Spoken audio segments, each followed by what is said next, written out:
16th, Skanska USA Building submitted a bid for the Utah Data Center with a price tag of $1.475 billion. And then it waited. In mid-July, the NSA issued its reply. All 5 bids had come in between $1.4 billion and $1.8 billion, substantially more than the government wanted to spend. Now the NSA narrowed the scope of the project, keeping the key elements but eliminating a few redundancies.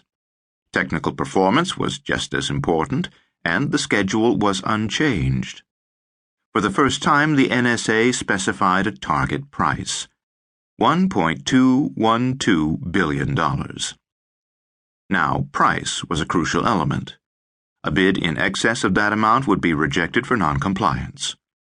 The same 5 companies were invited to submit new bids, with best and final offers due on August 13th, just 6 weeks away.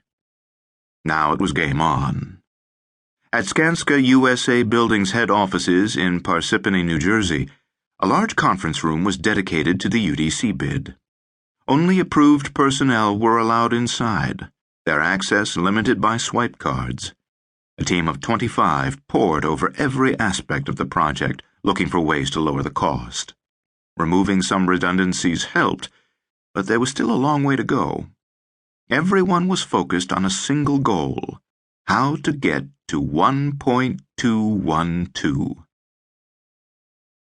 For the next 6 weeks, during the hottest summer on record, Fleming's team looked for ways to drive down costs. They worked with their subcontractors to streamline the procurement process, buying in bulk or working directly with suppliers to cut out middlemen. They looked closely at the contingency for risk, a standard part of any bid. After concluding that certain inputs were unlikely to rise over the next 3 years, they were able to reduce the contingency. They also reviewed the provision for management fees, in effect what they would earn.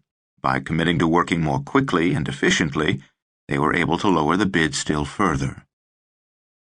By early August, Skanska USA Building's bid stood at $1.26 billion, now tantalizingly close to the target of $1.212 billion.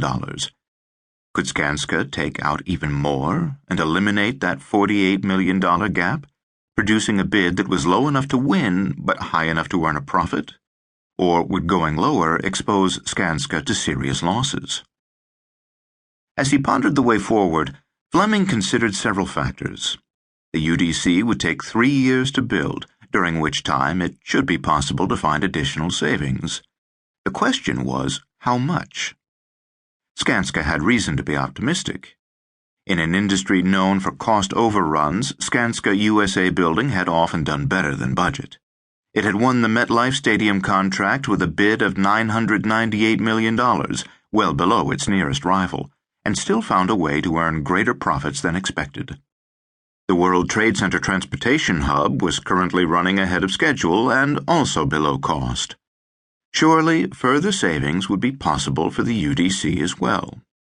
Fleming commented, "The experience that I've had over the years is typically you can get someplace between another 3% and 4% out. Taking out 3% would bring Skanska from $1.26 billion to $1.222 billion, still short of the goal. Reaching $1.212 billion would require lowering the bid by 3.8%, which was very ambitious but not impossible. The problem was that coming in exactly at the target might not be enough. Skanska was up against 4 large, experienced contenders. Although none was likely to take a flyer, the industry phrase for a lowball bid designed to win at any price, the chances were good that at least one would come in below the threshold. If Skanska did no better than meet the target, it would lose to a more aggressive rival. To win would call for going even lower. Fleming also considered the policies of his parent company. Skanska's headquarters in Stockholm had an edict known as the 5 Zeros. All construction projects were to be safe, 0 accidents, ethical, 0 ethical breaches, of high quality, 0 defects, and green, 0 environmental incidents. Above all,